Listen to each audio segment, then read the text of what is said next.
নমস্কাৰ বন্ধুসকল, আজি মই আপোনালোকৰ কাৰণে লৈ আহিছোঁ এখন মাৰুতি সুজুকি এল্টো 800।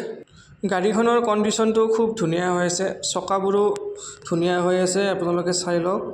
আৰু ভিতৰৰ যিটো কণ্ডিশ্যন সেইটোও খুব ধুনীয়া হৈ আছে। কোনো ধৰণৰ আপোনালোকে চেঞ্জেছ একো কৰিব নালাগে, মাত্ৰ গাড়ীখন আপোনালোকে লৈ যাওক আৰু চলাওক। গাড়ীখনৰ এই বেক সাইডটো আপোনালোকে এবাৰ চাই লওক, সিটবিলাকো খুব ধুনীয়া হৈ আছে আৰু গাড়ীখনৰ চাৰিওটা দৰজাই সিল হয়, কোনো ধৰণৰ এক্সিডেণ্টেল গাড়ী নহয় এইখন। আৰু আপুনিও যদি ভাবি আছে গাড়ী এখন লওঁ বুলি, তো এই গাড়ীখন ল'ব পাৰে, খুব ধুনীয়া কণ্ডিশ্যনত আছে। মই কণ্টেক্ট নম্বৰ দি দিম, মালিকৰ লগত আপুনি কথা পাতি ল'ব।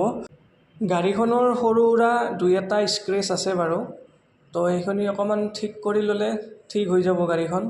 বাকী মেইনলি গাড়ীখনৰ ইঞ্জিনটোৱে মেইন যিহেতু, তো ইঞ্জিনটো এবাৰ চাই লওক আপোনালোকে, খুব ধুনীয়া কণ্ডিশ্যন হৈ আছে ইঞ্জিনটোৰো।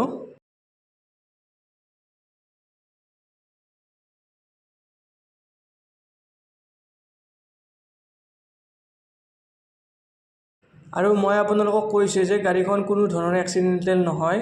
গাড়ীৰ বনেটখন চাই লওক আপোনালোকে, পূৰা চিল হৈ আছে। গাড়ীখনৰ প্ৰাইচটো হৈছে 2 লাখ টকা। মই দাদাজনৰ লগত কথা পাতিছিলোঁ, 2 লাখ টকা লাগিব বুলি কৈছে। আপোনালোকে কথা পাতি চাব, তেওঁ হয়তো কম বেছ অকণমান কৰি দিব পাৰে। আৰু গাড়ীখন যদি আপোনালোকে ল'ম বুলি ভাবিছে, তেতিয়াহ'লে ইয়াৰে লোকেশ্যনটো মই জনাই দিওঁ। ইয়াৰে লোকেশ্যনটো হৈছে গুৱাহাটী এয়াৰপৰ্টৰ ওচৰত গাড়ীখন আছে। তো লোকেশ্যনটো গুৱাহাটী এয়াৰপৰ্ট। তো আপোনালোকে কণ্টেক্ট নম্বৰত কণ্টেক্ট কৰিব, কৰি পেলাই কথা পাতি ল'ব। ঠিক আছে, আজিলৈ এৰিছোঁ ইমানে।